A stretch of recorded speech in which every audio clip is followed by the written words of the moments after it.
Hi everyone, it's Tamara here with another card making tutorial.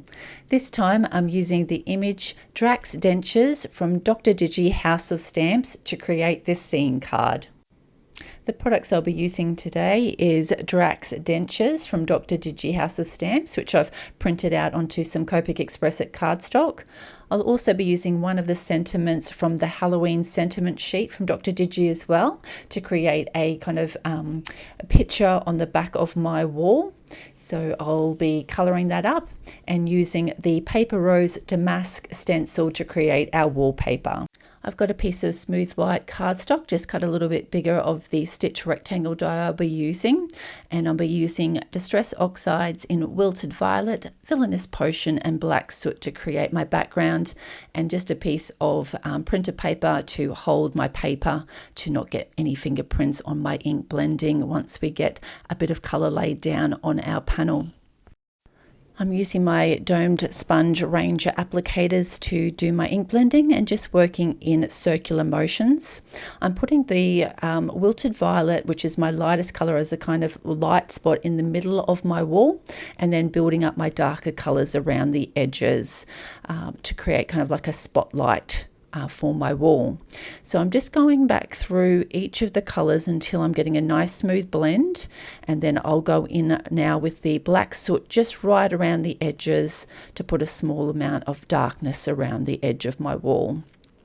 So I'm just working in circular motions there to lay down a little bit of that black soot, and then I'll come back in with my Villainous Potion to smooth that blend out and make that transition nice and soft.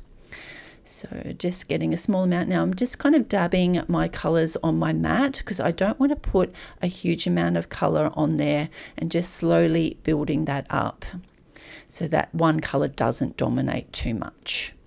So I'm keeping on going back and forth until I'm really happy with that blend. And once I am, I'm just going to set that panel aside to dry before I do my stenciling.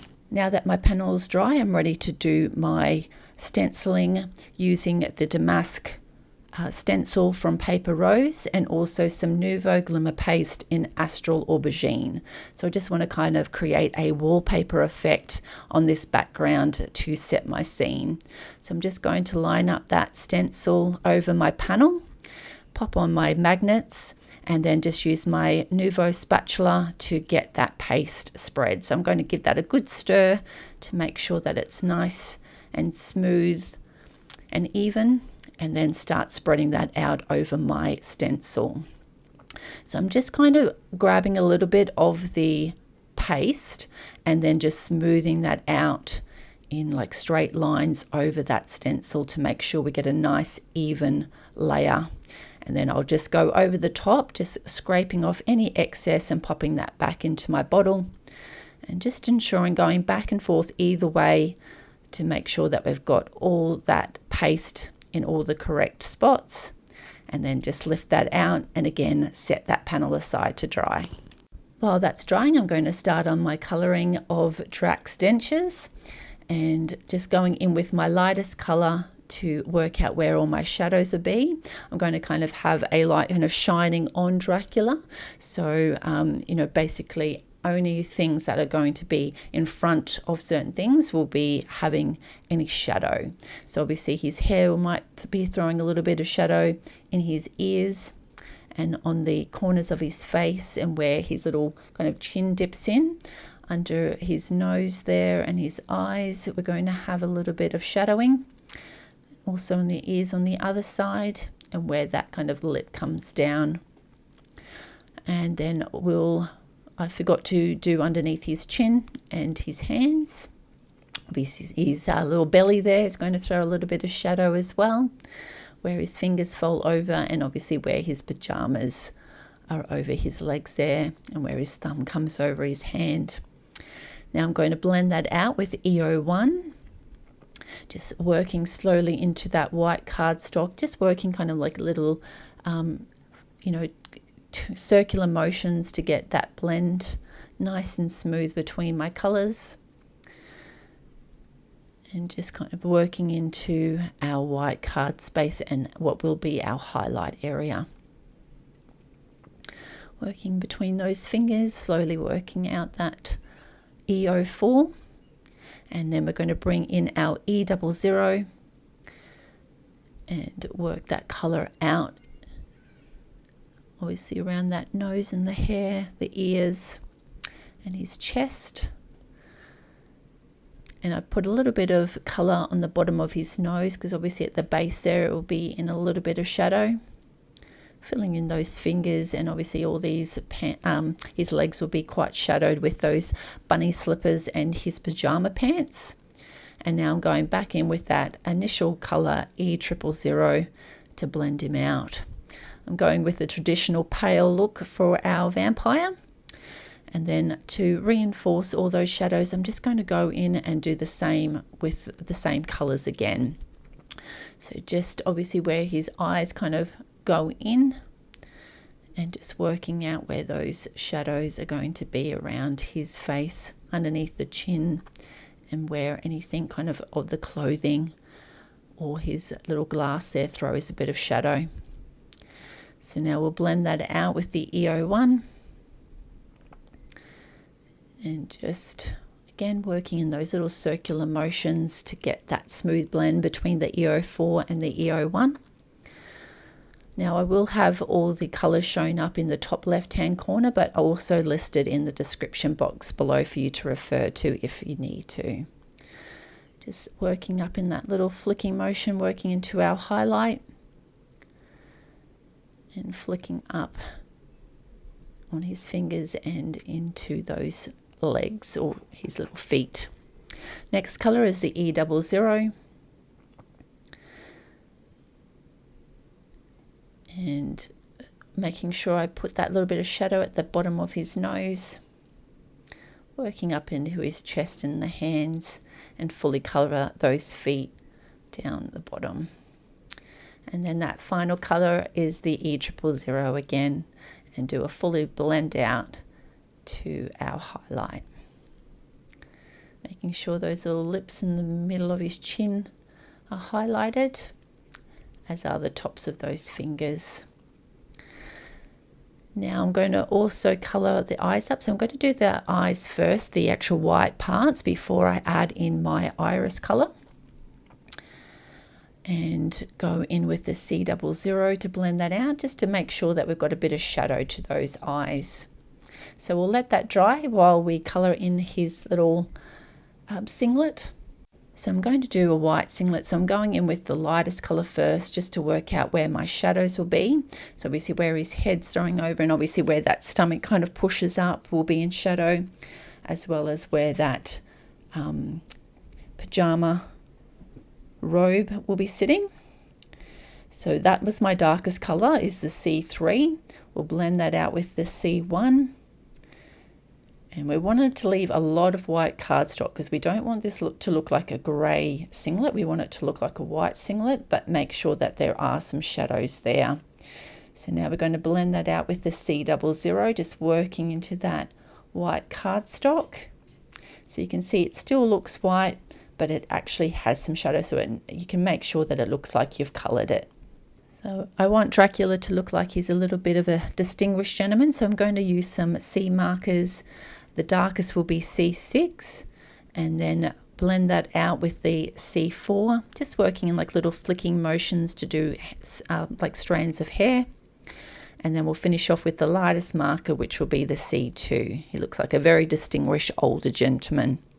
So we'll add some details in later with the pencil, but I'm just going to just reinforce those colours by going through them again to fully colour up that with our Copic markers before we put the pencils in later to create the actual hair strands.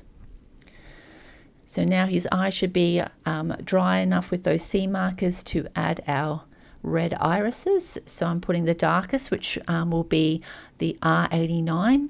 Blend that out with the R29, the R27, and then the R24 to finish that off.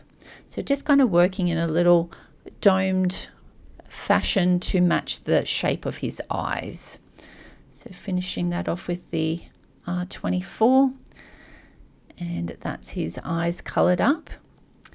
Now I'm going to start colouring his robe, and you always think Dracula wears a black robe, so I'm going to be using my N markers to colour that up. I'm going in with my lightest marker first to work out where all my shadows will be, obviously where any of the folds are and where anything is going over another object that will be in shadow.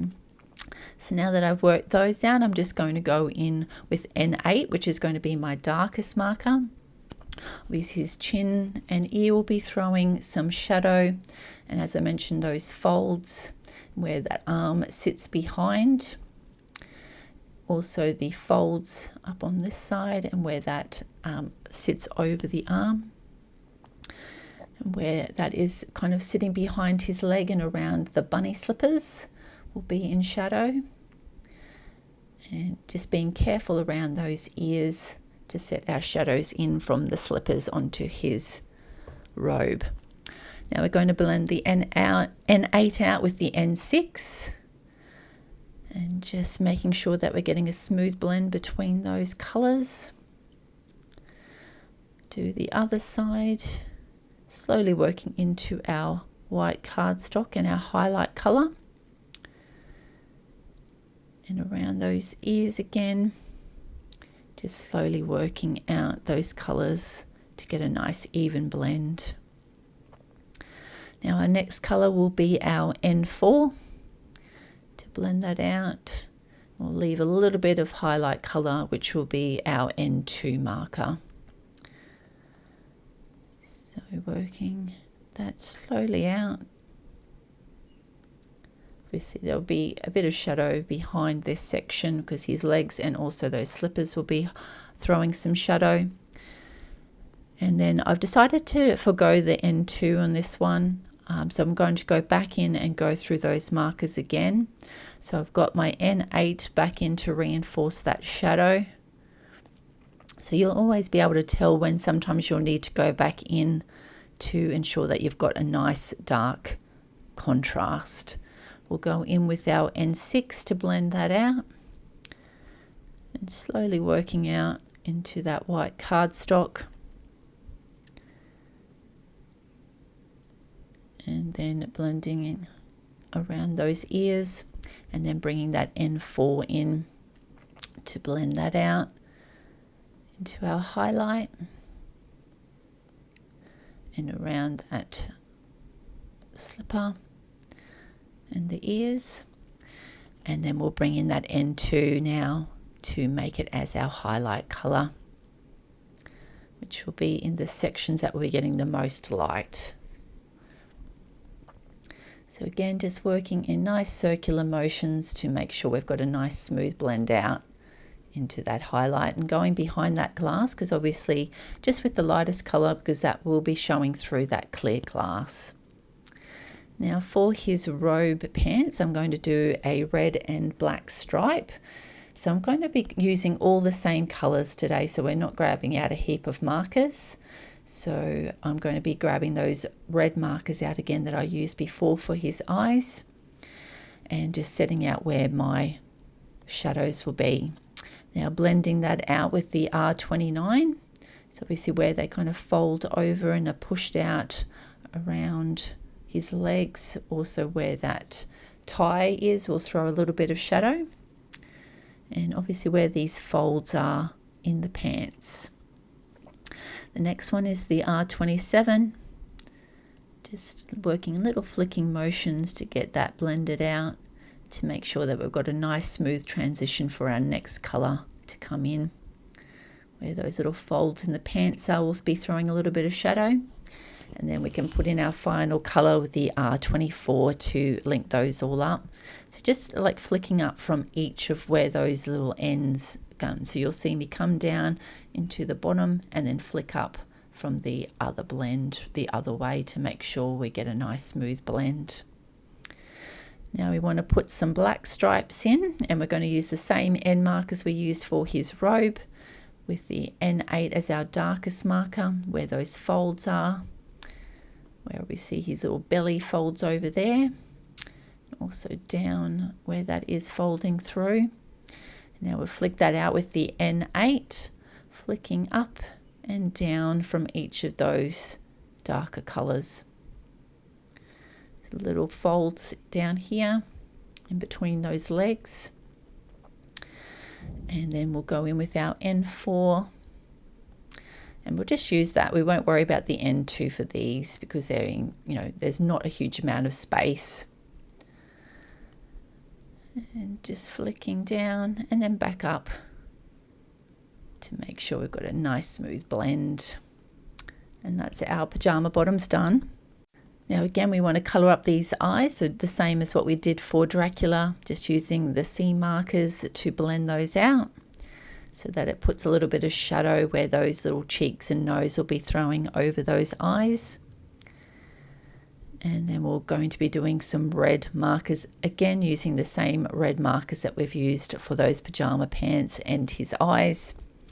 So throwing in our shadows, because they're quite small, I'm not worrying about going in with my lighter colour first. I'll just go in straight with the dark colour to set my shadows. We see where those cheeks are going to be thrown over and where they fold over to the base. Blend that out with our R29. Working into our highlight space, obviously that's throwing a bit of shadow, as well as the bottom of those cheeks and the bottoms of his ears. Then we'll bring in our R27 to flick those out. Obviously where that ear folds over will be shadowed. Finishing off down the bottom, because as I said, that will be mostly in shadow from the actual slipper itself. Slowly blending into our white cardstock for our highlight colour, which will be the R24. Now I'm going to just go right up to the top and just fully finish colouring in that slipper. Then we can do his ears and nose of those slippers. And also not to forget those teeth. Now for the ears, I'm just going to use those N markers again. So obviously where the bases are will be mostly in shadow, working up to our highlight colour. So the next, and do the same for the nose. The bottom will be in shadow, blending up to that N4, which will be at the highlight colour as our light colour. The same with the nose, just leaving a nice little shine on the top. And just do that C3 for the teeth, because they'll be obviously in shadow where those cheeks fold over. And because they're so small, I'll just blend that out with the C00. And we'll do the same for that tie. So we still want it to kind of look like a white tie. So I use the C3 for the shadow and then the C00. Now, obviously there will be a hand showing through where he's holding that glass. So I've just added that colour in behind. And we'll colour the mouth part of his teeth, or the gum part, using the same reds, but just adding R22 in with this one because I want it to look a little bit lighter. Then we just want to make sure we're putting a little bit of colour on those teeth so that don't look forgotten. And then we'll colour up that glass so that it looks clear using our B markers. So just blend that out. Now I'm going to have all the colours for the pencils listed below because it's a little bit hard to show them. I'm trying to show them as I go through, but I think it's easier just to see them in the description box below. So I'm just using little flicking motions. I do find for fine hairs that the polychromos work really well. They've got like a stronger, for me, a core or a stronger pencil to it, and I like the Prismacolors for doing the blends. So I'm using the Prismacolors to add extra shadowing to his robe, and I'll also do that to those pajama bottoms as well. So I'm just working in little circular motions to get a nice smooth blend out with those pencils into our highlight, and just to add a little bit more dimension to our colouring. So just slowly working that out, and we'll do the same for his little pajama bottoms using the same colours, which I'll have listed below for you, just to kind of reinforce all our shadows using our pencils. And we'll blend that out with our lighter pencils. Again, just working in circular motions so that we get a nice smooth blend out of those pencils. And finish off with our highlight pencil colour. You don't have to do this, obviously you can still see a lot of contrast with the actual ink blending that we did with our Copic markers, but if you wanted to add just that little bit of extra dimension or shadowing with the pencils, I'm just going to show you this, and the same, using the same with those eyes. Now we're doing the same, using the same pencils to create our red shadowing. So I'm also just reinforcing those irises and blending out that shadow colour that we used on the red parts of his pajamas and also on the slippers. And just, little circular motions make it really easy to blend that out. Now we'll just bring that red down in as our highlight colour, making sure we're getting a nice smooth blend out of those pencils. And the same on those slippers. Just lightening your hand as you get to the highlight portion of that red colour. Just making sure that's nice and smooth on those pajama bottoms and on those slippers. And that's our colouring all finished, and we'll get to creating the actual card. Now my background panel is dry and I've cut my Drac Dentures image out. Now he just seems to be floating there, so I want to create a floor for him to stand on. So I've grabbed out my Sweet November Stamps Halloween Room Scene Builder stamp set, and I'm going to create a floor for him. I've grabbed out my Misti and a piece of Copic XPress at Cardstock, and I'm going to make sure that the uncut edge is down the bottom so that I can create my floor and have that straight line down the bottom so that it is perfectly in line when we get that attached to our card. So now, because I can't use the magnet because that will get in the way of my stamp, I'm just making sure that the Copic XPress at Cardstock is pushed right into that corner on the right hand side of my Misti. Now I can put that straight back in and know that it's going to stamp in the exact same spot when I re-stamp it to make sure I've got a good impression. So you can see that is perfectly stamped, and I can do that a third time, making sure it's in that corner, and we've got perfect stamping of our floor that we can get to colouring. I'm just going to do a full coverage of my W4 marker over the entire panel so that all my grout is coloured and I don't have to go around those tiles later on. It just makes it a lot quicker and easier to do that. And I've really sped through this because it's pretty much the similar colouring for each of those tiles. I'm just throwing the shadow colour of N8 down the bottom and then working up through my colours to blend those out. So just kind of working in little flicking motions to make sure that we have a nice transition between each of the colours. And obviously where the side of the room is going to be throwing a little bit of shadow as well. And I'm going to work up between all the N colours from N8 through N7, just slowly working up to our highlight on the top of each of those tiles. Obviously they'll be quite dark at the top where they're thrown next to the wall. Then we'll bring in our N6 to work out that N7, slowly working up into our highlight, making sure that we colour each one. And then we'll bring in our next marker, the N5, to finish colouring those out. So that will be our lightest colour in this blend. And just working now in circular motions to make sure that that blends out nicely together. And making sure we get each one. Obviously they're quite in shadow up the top. It's not too much down there. And then we'll finish with the ones down the bottom. Now I'm going to do the same with our little picture that's going to be on our wall. I'm just using the actual frame die that I'm going to use as my picture frame to work out where I need to color and where I need to cut out. So it's just kind of on the inside of there because we'll want that sitting behind that frame. So I'm just trimming it just a little bit in, and now you can see how well that sits behind where our frame will be.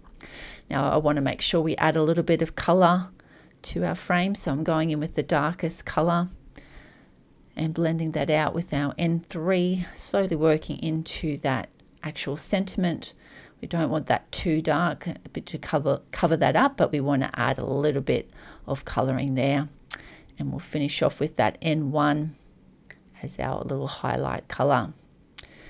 Now I'm going to work out where I want to add our little floor. So we'll grab where our little sign or our picture will be and where Frankenstein, where Dracula is going to stand. I'm just going to use a pencil just to mark up where I need to cut. And also down the bottom, just wanting to look at that. I might flip that over. And we also want to create a little bit of a line where the wall meets the floor, so like a little skirting board. So I've just trimmed up a little bit of black cardstock where that's going to seal that floor up and make it a nicer transition against the wall. So I'm also going to use that same piece of black cardstock to create our frame. Now I've marked out where I need to put the glue on our floor so we're not getting any glue where we don't want it and it's squeezing out onto our glass mat. So I'm just going to line that up, just look where to place that and make sure that that's nice and straight. So we'll flip that over, give that a good press down and allow that to dry while we put some glue around the edge of our center part for our painting that's going to be on the wall with our sentiment. Just a little bit of glue around the edge, and that way we can stick that black frame over the top and it looks like a little picture frame. Now we want to get our little bit of skirting board attached, so it's much easier to pop that along our little floor. And then we can just line that up directly there to make sure that we've got that skirting board perfectly in place, making sure to wipe out any excess glue that might be coming out and allow that to dry before we trim that up. So once that's dried, I'm going to grab out my little guillotine and cut that to size, doing it from the opposite side, and that way we can line that up so we're cutting it in the perfect spot. And now we've got our floor and wall ready to go. I've cut and scored a black card base, and we're just going to grab some glue and pop that on the back of our panel and get that glued to the front, just making sure it's lined up and even on all sides. And I'll set that under a book to dry. Now while that's drying, I've grabbed out my foam tape and I'm going to put some foam tape on the back of our picture for our sentiment and for our Dracula. I'm just going to cut this down to size to make sure he's all fully supported, and the same on both of those legs. And now that our panel is dry, I've taken off the release paper off the back of our foam tape.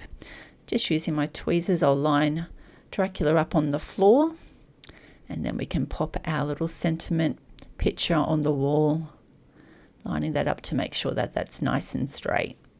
And this is a finished card for this tutorial. I hope you agree that this looks like a room that someone like Dracula would live in, quite a dark and spooky room with a stone floor and some dark panelled wallpaper behind him. And I hope this inspires you to use some of your stencils and background stamps to create some really easy but effective backgrounds. Thank you so much for watching. Have a great day. Bye.